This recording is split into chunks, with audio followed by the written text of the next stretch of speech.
नमस्कार दोस्तों, स्वागत है आप सभी का आपके प्यारे YouTube channel nursing with Nitin में। दोस्तों, कम्युनिटी हेल्थ ऑफिसर की तैयारी के लिए हमारी तरफ से आप सभी को क्लासेस प्रोवाइड कराई जा रही है। इसी क्रम में दोस्तों आज हम लेके आए हैं कुछ इंपॉर्टेंट की पॉइंट्स जो कि एग्ज़ाम के अंदर डेफिनेटली पूछे जाएंगे आप सभी से। तो क्लास को पूरी देखिएगा और अभी तक आपने वीडियो नहीं देखी है पिछली तो उसको जाकर भी देख सकते हैं। चलिए दोस्तों, स्टार्ट करते हैं आज न्यू वीडियो को। पहला की पॉइंट है आपका कि क्लोरामफेनिकोल ड्रग्स जो है वो क्या कॉज करती है।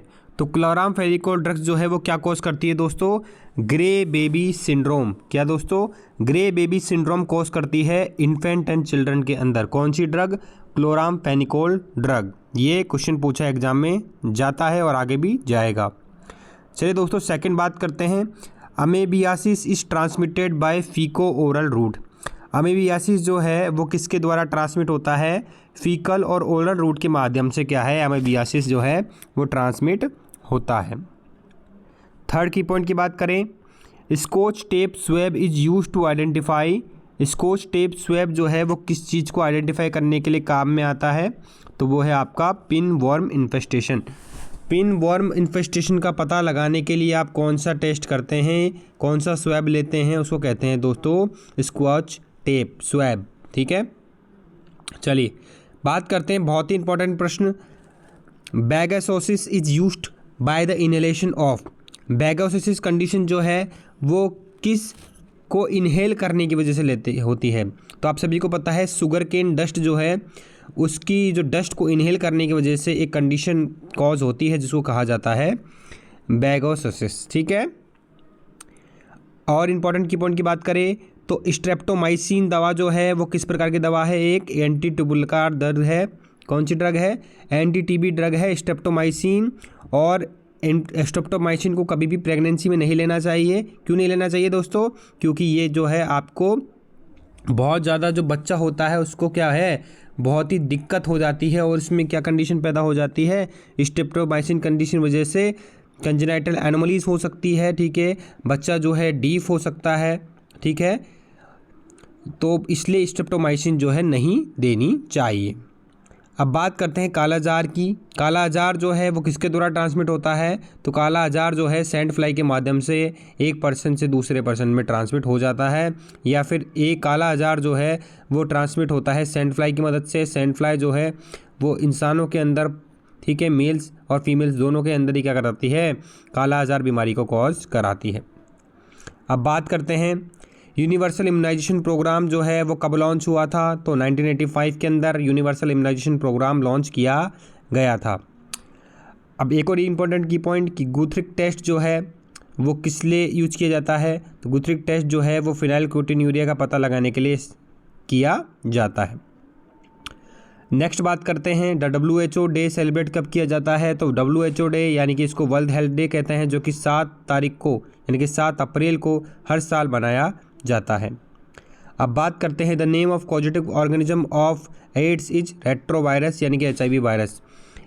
एड्स को कौन कॉज करता है? रेट्रोवायरस। HIV वायरस कॉज करता है क्या आपका? एड्स। नेक्स्ट बात करते हैं the route of BCG vaccine bacillus Calmette Guerin दवा जो है वो किस रूट से देनी चाहिए? तो इंट्राडर्मल रूट से देते हैं। और किसका रोकथाम करती है? ये जो है ट्यूबरकुलोसिस से बचाव आपकी करती है। बात करते हैं next, mid day meal programme कब स्टार्ट किया गया था? तो मिड डे मील प्रोग्राम जो है 1961 स्टार्ट किया गया था। नेक्स्ट बात करते हैं अब कॉप्लिक स्पॉट जो है कौन सी कंडीशन में देखने को मिलता है? तो कॉप्लिक स्पॉट आपको देखने को मिलता है मीजल्स वाली कंडीशन में, जिसको आप रूबेला भी कहते हैं।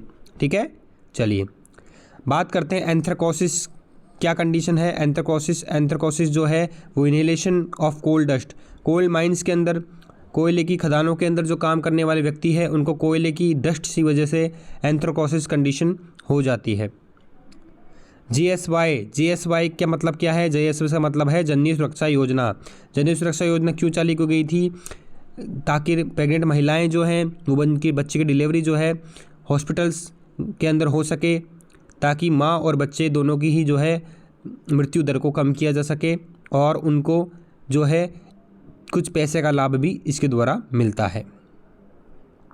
बात कर लेते हैं DOTS, डॉट्स की फुल फॉर्म क्या होती है दोस्तों? डॉट्स की फुल फॉर्म होती है direct observe treatment short course, जो कि एंटी-टीबी ड्रग जो है देने के लिए जो 6 महीने 1 साल की जो ट्रीटमेंट होता है, लगातार दवाएं जो दी जाती है आपकी टीबी की ड्रग्स, उनको डायरेक्टली जो है मेडिसिन जो है मरीज को आंखों के सामने जो हेल्थ प्रोफेशनल होते हैं वो देते हैं। तो इस प्रकार की जो ट्रीटमेंट को कहा जाता है direct observe treatment short course. अब बात करते हैं प्राइमरी पोस्टमार्टम हेमरेज जो है वो कब देखने को मिलता है? तो बच्चे के जन्म के बाद में 24 घंटे के भीतर जो है अगर PPH कंडीशन पैदा होती है तो उसको प्राइमरी पोस्टमार्टम हेमरेज कहते हैं। और 24 घंटे के बाद में जो है अगर PPH कंडीशन पैदा होती है, यानी कि ब्लीडिंग आपकी ज़्यादा हो जाती है, तो उसकी वजह से जो है बोलते हैं उसको सेकेंडरी PPH, अगर 24 घंटे के बाद है तो।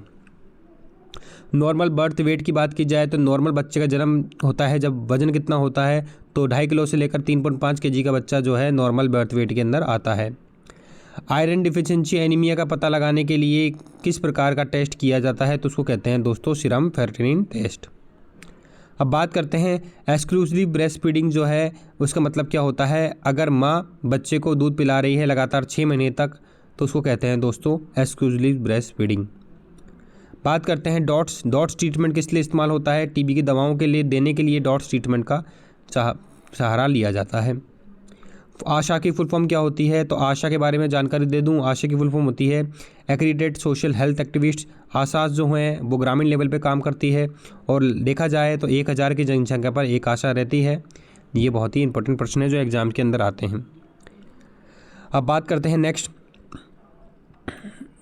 Other name of health survey and development committee. Health survey और डेवलपमेंट कमेटी का दूसरा नाम क्या है? तो बोर कमेटी जो है 1943 के अंदर आई थी, जिसका दूसरा नाम होता है health survey and development committee. Most common side effect of copper T. Copper T का मोस्ट कॉमन साइड इफेक्ट क्या होता है? कॉपर टी एक प्रकार से एक कॉन्ट्रासेप्टिव डिवाइसेस होती हैं जो कि गर्भ निरोधक का काम करती हैं। ये 5 साल 10 साल के लिए लगातार इस्तेमाल की जाने वाली एक इंटरटन डिवाइस है जो कि गर्भ निरोधक के लिए काम की जाती है। और ये जो है इसको लगाते समय जो है क्या देखने को मिलता है? पेन देखने को मिलता है और ब्लीडिंग भी देखने को मिल जाती है। और मोस्ट कॉमन साइड इफेक्ट की बात की जाए तो ब्लीडिंग जो है इसका मोस्ट कॉमन साइड इफेक्ट होता है। फोलिक एसिड डिफिशिएंसी की वजह से जो है बहुत सारी कंडीशन देखने को मिलती है, लेकिन बात करते हैं फोलिक एसिड डिफिशिएंसी जो फर्स्ट ट्राइमेस्टर के अंदर प्रेगनेंसी के दौरान होती है, उसका मतलब है कि उनको न्यूरल ट्यूब डिफेक्ट की कंडीशन पैदा हो जाती है। अगर महिलाओं के अंदर फर्स्ट ट्राइमेस्टर के अंदर अगर आपने फॉलिक एसिड दे दी, मतलब कमी हो गई उनको, तो उनको क्या हो सकता है दोस्तों? बच्चे को क्या हो सकता है? न्यूरल ट्यूब डिफेक्ट हो सकता है। ठीक है, इसलिए फॉलिक एसिड, आयरन और फॉलिक एसिड टेबलेट खिलाना बहुत ज़्यादा ज़रूरी होता है। चलिए बात करते हैं the another name of leprosy. Leprosy का दूसरा नाम क्या होता है दोस्तों? लेप्रोसी का दूसरा नाम होता है हैंसन डिसीज़। कुष्ठ रोग इसको कहा जाता है हिंदी भाषा क्षेत्रों में। बात करते हैं the last natural case of small pox was reported in 1977। जो स्मॉल पॉक्स है, चेचक रोग जो है, इसको क्या है? स्मॉल पॉक्स जो होता है, ठीक है, जो किसकी वजह से होता है? ये वेरोला वायरस की वजह से होता है। और सबसे पहली वैक्सीन जो इन्वेंट की गई थी वो भी स्मॉल पॉक्स से की गई थी। और सबसे इंपॉर्टेंट बात की जाती है कि 1977 के अंदर लास्ट नेचुरल केस जो है स्मॉल पॉक्स का देखने को मिला था पूरे वर्ल्ड के अंदर। अब बात करते हैं स्मॉल पॉक्स जो इरेकेड नष्ट कब कर दिया गया था, ख़त्म कब कर दिया गया था WHO के अनुसार? तो 1980 के अंदर जो है स्मॉल पॉक्स ख़त्म कर दिया गया था WHO के अनुसार। इंडिया के अंदर 1977 के अंदर लास्ट केस देखने को मिला था। अब बात करते हैं द इंस्टीट्यूशनल डिलीवरी जो होती है उसके अंदर BCG, OPV और हेपेटाइटिस वैक्सीन जो है एडमिनिस्टर की जाती है। जब भी बच्चे का जन्म होता है हॉस्पिटल के अंदर तो सबसे पहले कौन से टीके लगाए जाते हैं? उसको BCG का, OPV का और हेपेटाइटिस B का जो है वैक्सीन लगाई जाती है। BCG जो है आपकी ट्यूबरकुलोसिस से बचाव करती है, OPV आपकी पोलियो से बचाव करती है और हेपेटाइटिस B जो है, हेपेटाइटिस B की जो कंडीशन होती है, बीमारी होती है जिसकी वजह से लीवर कमज़ोर हो जाता है, तो उसकी वजह से जो है उसको बचाव करने का काम करती है हेपेटाइटिस B। बात करते हैं नेशनल मलेरिया कंट्रोल प्रोग्राम कब चालू किया गया था? तो वो किया गया था 1953 के अंदर। अब बात करते हैं नेक्स्ट, BFSI इनिशिएटिव कब लॉन्च हुआ था? 1993 के अंदर बेबी फ्रेंडली हॉस्पिटल इनिशिएटिव चालू किया गया था, जिसका मेन मुद्दा क्या था कि माँ और बच्चे की केयर की जाए और बच्चे को ब्रेस्ट फीडिंग कराई जाए और माँ को ब्रेस्ट फीडिंग के बारे में जानकारी दी जाए और उनको टेक्निक सिखाई जाए किस प्रकार से बच्चों को ब्रेस्ट फीडिंग कराई जाती है, जो कि 1993 के अंदर चालू किया गया इनिशिएटिव था भारत सरकार के द्वारा। डीडीटी जो है मच्छरों को मारने के लिए एक दवा होती है जो कि छिड़काव की जाती है, जो कि एक प्रकार से कॉन्टैक्ट पॉइजन होता है। बात करते हैं रेबीज़ जो है जो फ्लेवी वायरस की कंडीशन होती है। और बात करते हैं आरएनए वायरस होता है जिसको अपन लीजा वायरस भी कहते हैं, और ये जो है फैमिली रैबिडो वायरस फैमिली की टाइप होता है 1। फ्रोजन डीपीटी वैक्सीन जो होती है उसको डिस्कार्ड कर देना चाहिए। अगर डीपीटी वैक्सीन जो है उसके अंदर बर्फ़ जम जाती है, फ्रोजन हो जाती है, तो इसका मतलब वो वैक्सीन ख़राब हो चुकी है, इसलिए उसको इस्तेमाल में नहीं लेना है। बीसीजी वैक्सीन जो है इसको हमेशा नॉर्मल सलाइन के साथ में डाइल्यूट करना होता है और अवेलेबल होना चाहिए आपका नॉर्मल सलाइन साथ में जब भी बीसीजी वैक्सीन आप दे रहे हैं। तो बात करते हैं the anterior name of the whooping cough is pertussis, जो अनादर नेम जो होता है वूपिंग कफ का, जिसको पर्टूसिस कहा जाता है, जिसको 100 डे कफ भी कहा जाता है। सेकिंग रिफ्लेक्स जो है mother causes production of milk, जितना बच्चा शक करेगा ब्रेस्ट को उतना ज़्यादा प्रोडक्शन ऑफ मिल्क होगा, ये इसका कहने का मतलब होता है। बात करते हैं कम्युनिटी हेल्थ सेंटर जो है फर्स्ट रेफरल यूनिट कहा जाता है। सीएचसी जो होते हैं उनको फर्स्ट रेफरल यूनिट कहा जाता है, जहां पर पीएचसी और सब सेंटर से जो है मरीज जो है पहले रेफ़र होते हैं, तो पहली रेफरिंग यूनिट को कहा जाता है, सीएचसी को कहा जाता है। सीएचसी से काफ़ी सारे प्रश्न कहा जाते हैं। 80 से 1,20,000 पॉपुलेशन पे आपका एक सीएचसी रहता है, ठीक है, ये भी इंपॉर्टेंट प्रश्न आपका पूछा जाता है। बात करते हैं कैटरेक्ट जो होता है, कैटरेक्ट जो है ये मोतियाबिंद होता है और ये सबसे ज़्यादा कॉज होता है ब्लाइंडनेस का इंडिया के अंदर। तो बात की जा रही है कि भारत देश के अंदर सबसे ज़्यादा ब्लाइंडनेस अंधेपन का शिकार कौन से पेशेंट रहते हैं, जिनको मोतियाबिंद यानी कि कैटरेक्ट की शिकायत होती है। अब बात करते हैं नेक्स्ट नियासिन मतलब होता है विटामिन B3।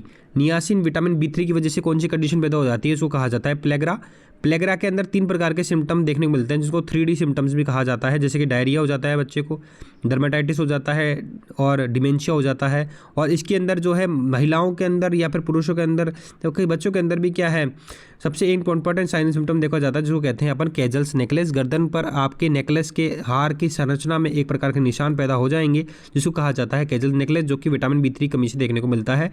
ये जो है प्लेगरा कंडीशन कॉज होती है। अब बात करते हैं मिड डे मील प्रोग्राम जो स्टार्ट कब किया गया था। Mid day meal programme start किया गया था 1961 के अंदर। मंडे फीवर जो है इसको किस नाम से जाना जाता है, तो बिश्नोसिस जो है यानी कि कॉटन डस्ट की वजह से होने वाली कंडीशन है बिश्नोसिस, जिसको मंडे फीवर नाम से भी जाना जाता है। बिश्नोसिस किस की इन्हेलेशन की वजह से कॉज होता है, तो वो है आपका कॉटन डस्ट। कॉटन के डस्ट होते हैं, वेजिटेबल फाइबर जो होते हैं, इसके सुगंध, इसके जो स्मेल होती है, इसी वजह से क्या होता है, बिश्नोसिस कंडीशन पैदा होती है। अब बात करते हैं फादर ऑफ एपिडेमियोलॉजी। एपिडेमियोलॉजी के फादर कौन थे, जॉन स्नो है जो एपिडेमियोलॉजी के फादर हैं। ब्रेकल न्यूराइटिस कंडीशन जो है वो रिएक्शन होती है किसकी वजह से, टिटनेस वैक्सीन की वजह से ब्रेकल न्यूराइटिस कंडीशन पैदा होती है। अब बात करते हैं polishing of rice can leads to loss of vitamin B1। अगर आप जितना ज़्यादा चावल को धोएंगे उतना ज़्यादा विटामिन B1 की जो है जो पौष्टिक चीज़ें होंगी, विटामिन B1 जो होगा उसको ज़्यादा जो हो लॉस हो जाएगा जितना ज़्यादा चावल को आप धोने लगते हैं। बात करते हैं सिक टेस्ट की। सिक टेस्ट जो है वो डायग्नोस किया जाता है डिप्थीरिया का पता लगाने के लिए सिक टेस्ट इस्तेमाल किया जाता है, ठीक है। ड्रॉपलेट इन्फेक्शन की वजह से फैलने वाली बीमारी है आपके डिप्थीरिया, जो ठीक है, बहुत इंपॉर्टेंट प्रश्न एग्जाम में पूछा जाता है, ज़्यादातर बच्चों में अंदर देखने को मिलता है। कॉर्निबैक्टीरियम डिप्थीरिया जो है इसका पॉजिटिव एजेंट होता है। सिक टेस्ट के माध्यम से आप स्वैब लेते हैं और पता लगाते हैं डिप्थीरिया का। अब बात करते हैं टेट्रासाइक्लिन ड्रग किसके लिए काम आती है। टेट्रासाइक्लिन ड्रग जो है वो ड्रग ऑफ चॉइस होती है किसके लिए, कोलेरा के लिए। कोलेरा के अंदर क्या देखने को मिलता है, राइस वाटर स्टूल देखने को मिलता है और पर्सिस्टेंट डायरिया भी देखने को मिलेगा। बात करते हैं ongoing measurement of performance of health services is known as surveillance. अगर हेल्थ सर्विसेज की परफॉर्मेंस को लगातार तौर पर देखा जाता है, सर्विलांस पे लिया जाता है, चेक किया जाता है, निगरानी रखी जाती है, इसको कहा जाता है सर्विलियंस, ठीक है दोस्तों। अब बात करते हैं आज का आखिरी की पॉइंट का। The terminal method of contraceptive in male is vasectomy and female is tubectomy. Terminal method होता है कॉन्ट्रासेप्टिव का मेल के अंदर तो वेसेक्टोमी कहा जाता है, जिसमें आपकी वासा डिफरेंस को लाइगेट किया जाता है, काटा जाता है। और बात करें फीमेल के अंदर ट्यूबेक्टोमी जो होता है, ट्यूबेक्टोमी के अंदर भी ट्यूब जो होती है, जो आपकी फेलोपियन ट्यूब, इसके अंदर कट लगाया जाता है और वो लाइगेट कर दिया जाता है। ये एक प्रकार से परमानेंट कॉन्ट्रासेप्शन मेथड का काम आता है और ये जो है काफ़ी ज़्यादा इस्तेमाल में लेने वाला आजकल प्रचलन में है और हॉस्टल के अंदर जो है फ्री ऑफ कॉस्ट आपको ये सर्विसेज प्रोवाइड कराई जाती है, जो कि फैमिली प्लानिंग सर्विसेज के अंदर काउंट में की जाती है।